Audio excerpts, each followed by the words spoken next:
Hey everyone, so it's a lot later than I normally go live. I normally go live first thing in the morning, but I knew that I wanted to talk to you about something other than health and fitness today. And so I decided to go a little bit later. My name is Christine Gills from Fit Balance Coaching. I'm so happy to have you here. And I really want to talk to you about what it's like when your kids are struggling with reading and not loving school.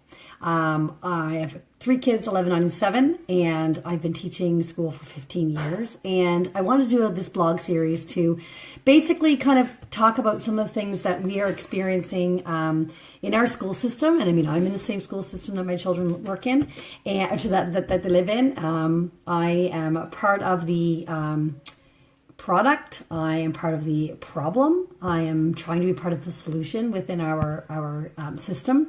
And I have kiddos who are in the system who are not loving school. 2 of them really my middle is not loving school. There's one over there, so we'll just talk quietly.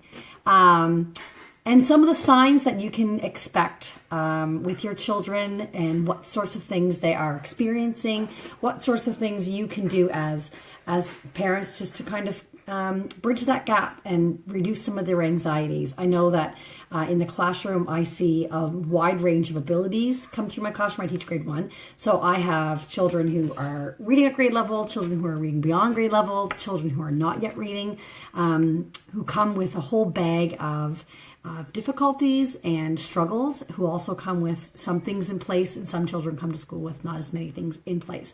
And I think a lot of that can have an effect on us as parents, and the kind of stress that we put on ourselves when we feel like our children are struggling in a system that we, for the most part, feel like we don't have any control in. And I'm in the system, and so I feel like I do have some control, but I also know what sorts of things are and are not working. So over the course of the next few days, I hope that you join me. Sorry, my phone's charging, so I'm trying to not let this fall over. I hope that you join me as I just kind of go over some of the things that you can do as parents to alleviate some of the stress and the anxiety. Children feel like they need to perform, and they feel like they need to be as good as their peers. And I think sometimes that lends itself to some big time classroom anxiety. We're seeing anxiety younger and younger in children, and I am by no means a doctor. I am not a psychologist. I'm not a school psychologist. I am not able to diagnose any sorts of anxieties in children, but I do know that I see children who are apprehensive and worrying about taking risks and lacking some of the basic skills when they're coming into school. So over the course of the next couple of days, I'm simply going to put my thoughts on paper into my blog.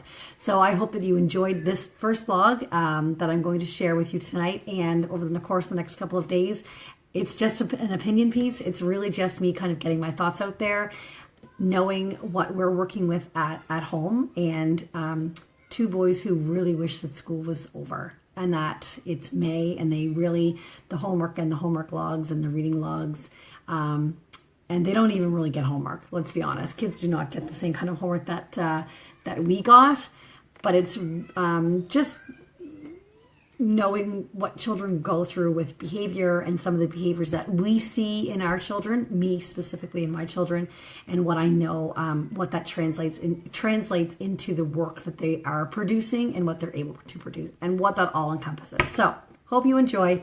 Chat soon.